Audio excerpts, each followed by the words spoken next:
She said she needed to heal alone, but her healing had a name, and his shadow showed up in every photo. It started with a message, an accident, maybe, a shared album, private, I thought, until a notification blinked across my screen at midnight. New memory added, sunset, Marrakesh. She was supposed to be at her sister's, recovering, healing. But the man standing behind her in that golden light wasn't her sister. He was someone else, familiar, too familiar. The same face that used to call me brother. My hand froze over the phone. The screen dimmed, then died, but the image burned itself into the dark behind my eyelids. I didn't confront her, not then. People lie better when you give them silence to hide in. So I gave her silence, and I started watching. Her absence became a pattern. Her messages, shorter, emptier, strategically vague. She wrote like a stranger trying to imitate someone I used to love. I told her to take her time.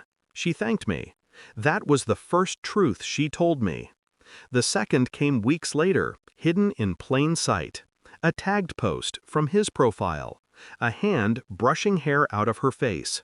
Her smile, unfamiliar, wider, lighter, like she'd been breathing in a world I wasn't allowed to see.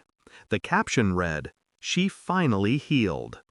I stared at it for a long time, not because it hurt, because it didn't.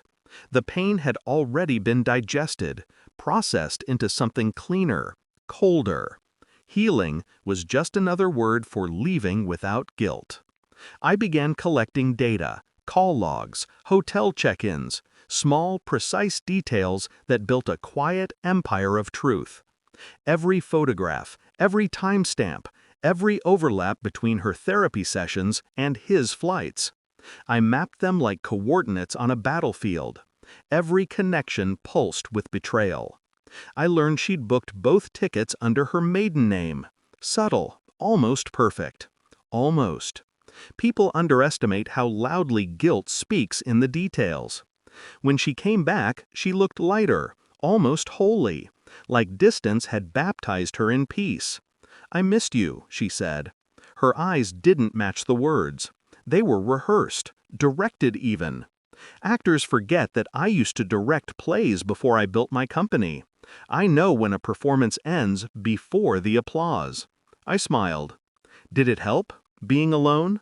She hesitated, then nodded, soft as if the truth might break her teeth. It did. I'm better now. Better? That word stuck to me like a blade tip. Better than when? Better than me?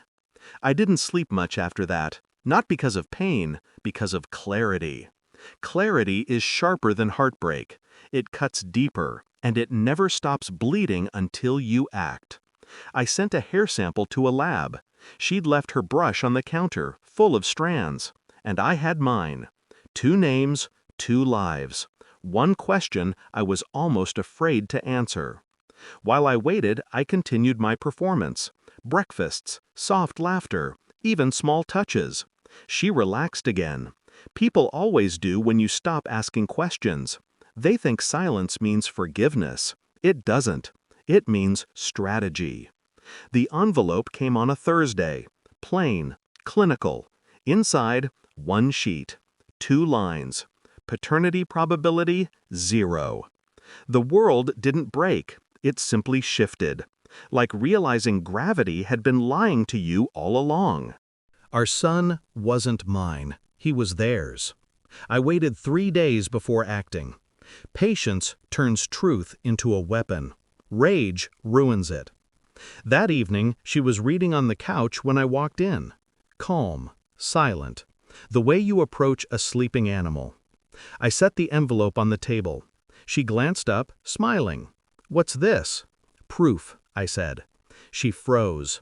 The smile wavered, a flicker of calculation in her eyes. She reached for the paper. I didn't stop her. Her hand trembled when she saw the results. Color drained from her face. "It's not what it looks like," she whispered. That line, the universal prayer of the guilty.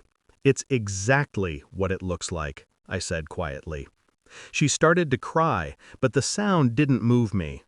Tears are easy. Regret isn't. Later, he arrived.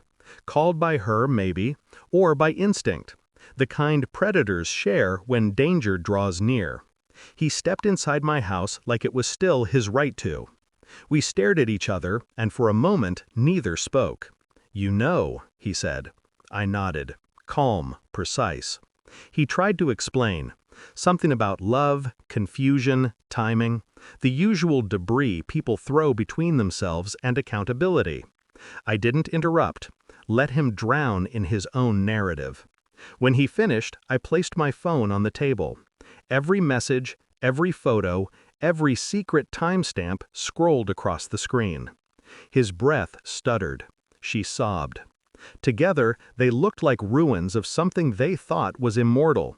I stood, looked at both of them. My voice, when it came, felt distant, like it belonged to someone who had already walked away. "I won't fight for what was never mine," I said. "You both deserve each other. You've earned the cost of it." He reached out. "Please." I stepped back. "No, don't touch me. You've already touched enough." The silence that followed was sacred. Not forgiveness, just the clean, surgical silence of a truth finally exposed. I walked to my son's room one last time. He was sleeping, peaceful. A stranger's face on a pillow I'd paid for. I didn't hate him. He was innocent, born from betrayal but not responsible for it. I touched his hair once, then left. Downstairs, they waited, broken, whispering apologies to ghosts that no longer answered. I paused at the door. "You said you needed to heal alone," I murmured. Her eyes lifted, red and desperate. "Well," I continued, "now you can," and I walked out. Outside, the air was cold, clear. I didn't look back. There's a kind of peace that comes after devastation. It doesn't comfort you, it empties you, makes space where pain used to live. They'd spend years trying to rebuild the story they shattered. Every photo, every sunset, every smile, reminders of what their healing cost. I wouldn't be part of it. I didn't need revenge. I just needed them to live with the truth. That's punishment enough. I lit a cigarette I didn't plan to finish, watched the smoke rise, curl, vanish, and with it, everything I used to be. Some wounds don't bleed anymore. They just stop recognizing the hands that caused them.